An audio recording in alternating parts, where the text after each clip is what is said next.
Muy buenas tardes para todos. Muchísimas gracias por la invitación a participar en esta semana de heridas, estomas e incontinencia, organizada por Comley, Journal of Wound Care y por supuesto por la invitación de Combatec a dar esta charla. Vamos a hablar cuatro pasos fundamentales de la higiene de heridas. Es fundamental que tengamos en cuenta este protocolo y este manejo que vamos a hablar y de lo que ya nos habló un poco el doctor Camacho. Es un protocolo que es un consenso internacional que lo vamos a socializar en esta oportunidad. Antes de eso, quiero darles unas pocas palabras sobre lo que es el biofilm y el papel que juega el biofilm en todas estas heridas crónicas. Entonces, básicamente, si ustedes se dan cuenta en esta gráfica, el biofilm se va formando porque hay migración de las bacterias hacia el lecho de la herida. Las bacterias van produciendo sus mismos productos de excreción, van a generar una cobertura sobre las bacterias y adicionalmente, cuando ya se están juntando algunas bacterias, se empiezan a llamar a otras bacterias y se empiezan a formar colonias de bacterias. Cuando ya tenemos en las colonias y ya se empiezan a embeber en esa sustancia pegajosa, gelatinosa, que es producto de su secreción, se combina con algunos agentes del huésped, agentes como fibrina, plaquetas, inmunoglobulinas, y todo eso va formando toda esta gran sustancia de mucopolisacáridos. Esta sustancia de mucopolisacáridos, en la medida que se van acumulando más bacterias, empieza a crecer.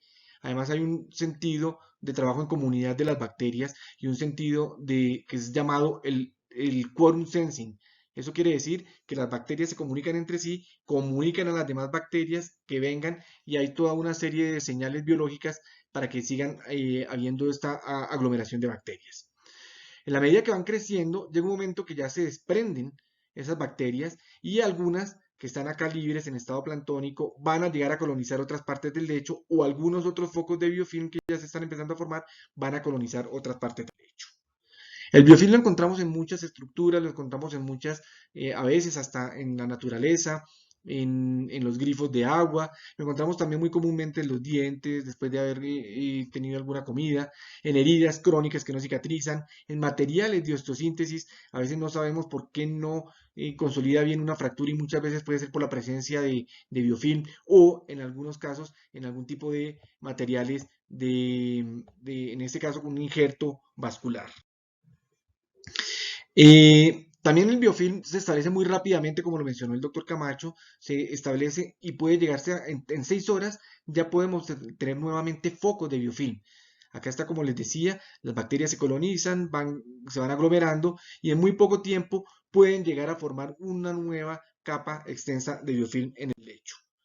Otra cosa muy importante y un concepto que quiero que les quede claro, en esta gráfica, eso que vemos acá en plateado sería el lecho de la herida, este es el epitelio que está empezando a haber un proceso de cicatrización y miren que el proceso de cicatrización, el proceso de granulación se puede dar por encima del biofilm. Eso que ven ustedes acá es biofilm y se puede dar por encima del biofilm. Entonces es muy importante tener eso en cuenta a la hora de tratar una herida porque a veces hay que eliminar estos bordes de la herida para evitar que el biofilm se nos quede en esos bordes. Además, el biofilm protege a los microorganismos. ¿Cómo los protege? Porque esa sustancia polimorfa está haciendo una cobertura de todos los microorganismos y al cubrirlos hace que sea difícil de tratar. Pero además, como les decía, se puede volver a formar en horas y además está muy fuertemente anclado al lecho de la herida, lo que hace que sea muy difícil de erradicar. Adicionalmente, las bacterias que están incluidas dentro de ese biofilm están metabólicamente inactivas, les está llegando muy poca oxigenación, tienen muy poco espacio de circulación, eso hace que su metabolismo esté actuando mucho más lentamente y eso adicionalmente, como su metabolismo actúa muy lentamente y muchos antibióticos dependen del metabolismo de la bacteria, eso hace que un antibiótico, por ejemplo, no actúe adecuadamente. Eso me va a generar una alteración en la respuesta al antibiótico y me puede generar también resistencia bacteriana. Además, también se comunican a través de la detección de quórum, como les decía, trabajan como comunidad y se van adaptando a los entornos. Entonces es muy difícil de erradicar. El biofilm a esa capa no vamos a poder penetrar antibióticos, el sistema inmunitario del mismo paciente, del huésped, no va a poder actuar contra ese biofilm y no va a llegar a actuar sobre las bacterias, los antisépticos tampoco lo van a penetrar, factores ambientales tampoco lo van a penetrar y las bacterias van a estar adentro y van a seguir creciendo. El diagnóstico, ¿cómo se hace? Digamos que hay técnicas de microscopía electrónica, microscopía de fluorescencia microscópica, microscopía láser de barrido focal. Digamos, esas serían las formas más precisas de identificar el biofilm, pero no siempre lo tenemos disponible. También tenemos otras técnicas como la amplificación de ácidos nucleicos o secuencias de ADN que nos permiten una detección muy precisa del biofilm. Pero tenemos que quedarnos con lo que tenemos, así es que por eso vamos a mirar la oportunidad o la opción de tener la detección de biofilm con indicadores visuales o signos indirectos de biofilm. ¿Cuáles son esos indicadores visuales? Por ejemplo, si tenemos una presencia de sustancia translúcida o algunos islotes de esa sustancia viscosa de biofilm que van formando como unas pintas de diferentes colores de acuerdo a la bacteria que esté colonizando ese biofilm. Por ejemplo, si tenemos colonización por Staphylococcus aureus, vamos a tener esos islotes amarillos. Si tenemos una colonización por Pseudomonas, vamos a tener islotes verdes o azulados. Y así, dependiendo del germen que esté colonizando la presencia del biofilm. También hay algunos signos indirectos de biofilm, como por ejemplo la excesiva humedad. Si nosotros tenemos una herida altamente exudativa, debemos pensar en la presencia de biofilm. O si tenemos un tejido de granulación que es muy friable, o un tejido de hipergranulación que no es estable, todo eso me hace pensar que puede haber ahí signos o presencia de biofilm. Si tenemos signos locales de infección en la herida, una herida con eritema, calor, rubor, edema, todo eso también me hace pensar que podemos tener la presencia de biofilm. Otros signos importantes, si tenemos cultivos negativos aún con signos clínicos de infección, o sea, nosotros clínicamente sabemos que el paciente está infectado, le tomamos un cultivo y ese cultivo nos sale negativo, también podemos sospechar ahí la presencia de biofilm, pero sobre todo muchas veces es porque al estar las bacterias embebidas en esa sustancia polimorfa, si nosotros hacemos un hisopado, no vamos a cultivar gérmenes. Entonces hay que también tener en cuenta la forma adecuada de tomar cultivos. También si tenemos una herida que a pesar de estarle haciendo todo el manejo como debe ser y el manejo adecuado, no cicatriza y por el contrario se nos cronifica, entonces ahí también podemos pensar o sospechar y tenemos que tomar medidas antibiofilm. Entonces acá vemos algunos de los signos que les mencioné. Esto es una herida crónica, una herida venosa, en donde tenemos una sustancia translúcida con algunos islotes amarillos, amarillosos, verdosos. Acá tenemos esa sustancia también translúcida sin un color aparente, pero si ustedes se dan cuenta, está sobre todo cubriendo todo el lecho de la herida. Acá lo mismo, esta es una úlcera por presión, en donde vemos también y probablemente tejido friable. Acá también eso es muy importante. Algunas veces tenemos presencia, acá islotes, que nos hacen sospechar la presencia de biofilm, pero muchas veces tenemos estos bordes elevados.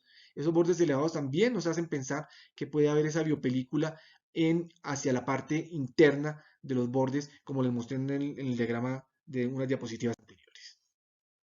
Otro indicador, la excesiva humedad. Si tenemos, este es un apósito primario totalmente saturado y ya está pasando al apósito secundario. Entonces, cuando ya está pasando la humedad del apósito secundario es porque es una herida altamente exudativa y ese exudado excesivo también me hace sospechar que hay signos locales de infección o signos inclusive de biofilm.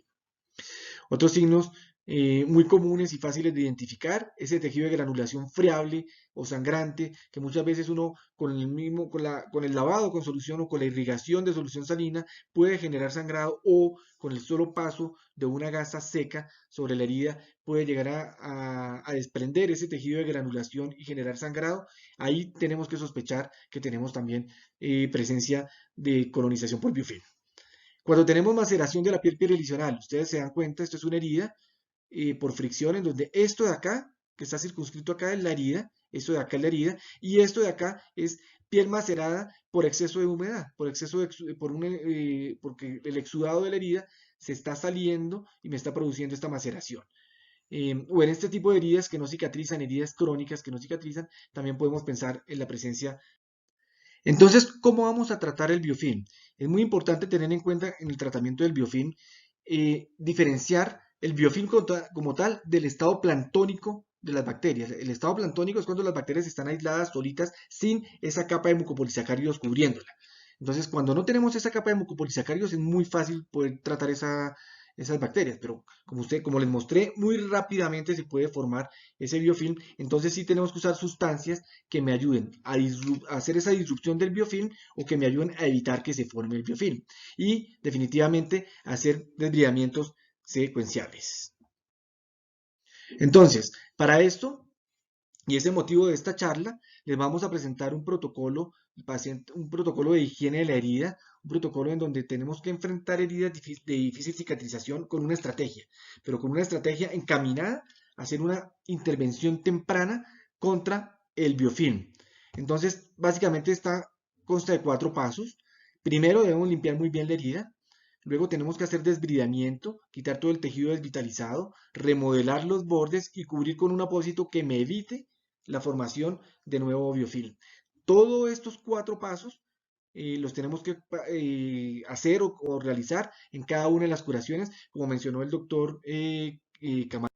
Este es un consenso publicado en el Journal of Wound Care, un documento de expertos en donde se reunieron para mirar y establecer las estrategias más sencillas y adecuadas para prevenir la formación de nuevo biofilm cada vez que va el paciente a hacer las curaciones. Este consenso, la idea es que sea algo muy práctico y que sea aplicable en todos los niveles de atención. El primer paso entonces es limpiar muy bien la herida. Tenemos que limpiar, no solamente hace referencia a limpiar el lecho de la herida, sino también a quitar todas las escamas, piel muerta, callosidades, todo lo que esté generando algún tipo de contaminación sobre la herida. Acá, por ejemplo, también en este tipo de heridas tan contaminadas, con tanto exudado, con secreción activa, con pus, también hay que hacer un muy buen lavado, dejar la herida en un estadio más limpio para poder continuar con el tratamiento y la segunda fase. Entonces, la segunda fase, el segundo paso es desbridar, hacer un desbridamiento de la herida, hacer una remoción de todo el tejido necrótico, todos los esfacelos, todo el tejido desvitalizado. Y hay varios tipos de desbridamiento, como ustedes saben. Hay desbridamientos mecánicos por arrastre, hay desbridamientos, también desbridamientos quirúrgicos, que consiste ya en, ya sea con tijera, con bisturí, con alguna herramienta quirúrgica, con algún instrumental quirúrgico, realizar la resección. Hay algunos desbridamientos mucho más digamos, avanzados, como máquinas de hidrodisección que nos permitan hacer la disección mucho más selectiva, ultrasonido, etcétera. Pero vamos a lo básico y a lo que tenemos que en nuestro medio, que es el desviamiento mecánico por arrastre o con instrumental quirúrgico. También acá estamos haciendo el retiro de desfacelos por arrastre. También se puede hacer desbridamiento autolítico cuando se requiera. Acá vemos la herida post desbridamiento. Y acá vemos el tercer paso, que es muy importante, remodelar el borde epitelial. ¿A qué hace referencia a esto? Si ustedes se acuerdan en la gráfica que yo les mostré, donde les decía que en el lecho puede haber biofilm y el proceso de granulación o el proceso de epitelización se puede dar encima de ese biofilm, este biofilm que va quedando atrapado entre el borde rápidamente puede colonizar el resto del lecho en muy pocas horas. Entonces es importante no solamente eliminar todo el lecho, todo el biofilm del lecho de la herida, sino también de los bordes que puedan tener, que puedan estar elevados. Es importante también cubrir, después de haber hecho todos estos pasos, cuando ya tenemos la herida limpia, cubrir con un apósito que me permita evitar la formación de nueva biopelícula. Entonces, para esto tenemos la tecnología de hidrofibra, el Aquacel. El Aquacel tiene una ventaja importante y es que al tener hidrofibra, la fibra lo que hace es que absorbe el exudado, lo incorpora, lo mantiene en su interior, tiene una capacidad de conformabilidad, es decir, se adapta a la geografía exacta del lecho de la herida y eso permite que cuando lo retiremos no sea doloroso. Pero además, esta adaptación se da porque gelifica en su interior el exudado y ya está dentro del apósito donde tiene su acción bactericida por medio de los iones de plata. Pero entonces, este apósito, además de tener esa hidrofibra, que es lo que se encarga de hacer la absorción del exudado, tiene iones de plata con acción bactericida, pero acuérdense que las bacterias no se pueden tratar porque están dentro de una capa que las está protegiendo, que es el biofilm. Entonces, para eso tiene adicionado este apósito un EDTA que tiene un efecto quelante sobre ese biofilm y el cloruro de bencetonio que disminuye la tensión, actúa como surfactante, actúa todos estos dos en conjunto me van a quitar, me van a hacer una disrupción de esa capa de mucopolisacáridos, dejándome las bacterias, expuestas en un estado planctónico donde sí son efectivos los iones de plata. Este es el concepto que nos hablaba el doctor Camacho, el concepto de Más que Plata, More Than Silver. No solamente es la plata lo que tiene este apósito, son todos en conjunto, el cloruro de bencetonio y el EDTA, que en conjunto van a hacer que la plata pueda actuar directamente sobre la bacteria porque están quitando el biofilm. Acá vemos cómo actúa un apósito y cómo todo ese exudado, todas esas bacterias, todo ese biofilm se va quedando atrapado, se va quedando pegado al apósito. Y es ahí dentro del apósito, acá mire también cómo se ve adherido, es ahí en el apósito donde actúan los iones de plata y todos los productos que nos ayudan a hacer la disrupción de esta capa de mucopolisacárido. Vamos a ver algunos casos para que quede un poquitico más claro este concepto y recuerden siempre en los casos estar pensando de estos 4 pasos. Limpiar muy bien la herida, hacer un desbridamiento, quitar todo el tejido desvitalizado, remodelar o quitar los bordes que estén elevados y utilizar un apósito que nos sirva para prevenir la formación de nuevo biofilm. Esta es una úlcera por presión que se las mostré en los ejemplos para diagnóstico de biofilm. Así estaba el día 0, paciente tratado en el hospital del Tunal, el de la Sur de la ciudad de Bogotá, en donde vemos acá la presencia de esta sustancia viscosa con islotes amarillos, con signos claros visuales de presencia de biofilm. Acá vemos cómo hacia el día 7 ya hemos tenido un adecuado control de esa parte de esa sustancia viscosa y ya tenemos un tejido de granulación mucho más estable. Acá vemos también el tejido de granulación mucho más estable, con un adecuado proceso de granulación. Y vemos al día 52 y posteriormente al día 60 cómo tenemos una adecuada evolución de esta herida en solo 2 meses, un adecuado cierre por segunda intención controlado. ¿Qué quiere decir controlado? Con estos 4 pasos durante cada una de las curaciones. Acá vemos otra paciente, una paciente con una úlcera venosa. Acá vemos también, así estaba antes de iniciar el manejo. Acá vemos, ustedes se dan cuenta que no solamente se está usando el apósito, sino al ser una úlcera venosa, se está combinando con el ácido con presión para disminuir o para favorecer mejor el retorno venoso y mejorar las condiciones locales de la herida. Acá la vemos al día 21 y acá la vemos al día 62, la herida prácticamente cerrada prácticamente en 2 meses con una muy buena evolución. El antes y el después. Otro concepto muy importante que me interesa que les quede claro es el de la preparación del lecho. No solamente este protocolo de higiene de heridas nos sirve para heridas crónicas, sino también para preparar el lecho para cobertura quirúrgica, ya sea con injertos, con colgajos o inclusive para preparar el lecho para un cierre programado por segunda intención. Este es un caso de una herida altamente exudativa con signos claros de infección, un paciente que tuvo una lesión vascular, le hicieron un injerto vascular, acá vemos el injerto y se infectó. Entonces estamos haciendo una adecuada limpieza. Posteriormente un desbridamiento y remodelación de los bordes. Y segundo, una cobertura, perdón, después de todo esto, el cuarto paso sería cobertura con un apósito que me permita controlar el exudado y un apósito secundario, por lo que tenemos es una herida altamente exudativa, entonces este apósito secundario con base conformado también no solo por la hidrofibra, sino también por una espuma que me permita una mayor efectividad en la absorción del exudado. Acá vemos el lecho completamente preparado y limpio en tan solo 15 días de haber iniciado el manejo. ¿Y por qué el apuro y por qué el afán de cubrir rápidamente esta herida? Porque es un injerto vascular expuesto. Y si es injerto vascular expuesto, se puede perder fácilmente o inclusive se puede volver a infectar. Entonces, hicimos un adecuado protocolo de manejo para hacer una cobertura adecuada del lecho con un colgajo. Acá vemos inmediatamente el posoperatorio inmediato del colgajo con adecuada evolución. Caso, también estamos haciendo preparación del lecho. Si es un paciente con una úlcera en pie diabético, estamos preparando el lecho siguiendo todos los pasos para luego poder cubrirlo con un injerto. Acá vemos este paciente con una úlcera por presión, también con signos claros de biofilm. Estamos usando el apósito para prevenir la neoformación de biofilm. Acá estamos haciendo el diseño de un colgajo. Ya hemos hecho todo el protocolo de higiene de heridas con todos los pasos y tenemos un lecho adecuadamente preparado para la cobertura quirúrgica. Acá tenemos el colgajo levantado, un colgajo de glúteo mayor a pedículo superior, en donde vamos a hacer la tunelización y la cobertura del defecto ¿Y qué hemos visto cuando utilizamos este tipo de procedimientos? Cuando hacemos este protocolo de higiene de la herida, vemos que en este tipo de colgajos tenemos, primero, menor tiempo de drenajes. Segundo, menor incidencia de infección del sitio operatorio. Hay menor recurrencia de las úlceras por presión y, por supuesto, todo eso se traduce en una menor estancia hospitalaria.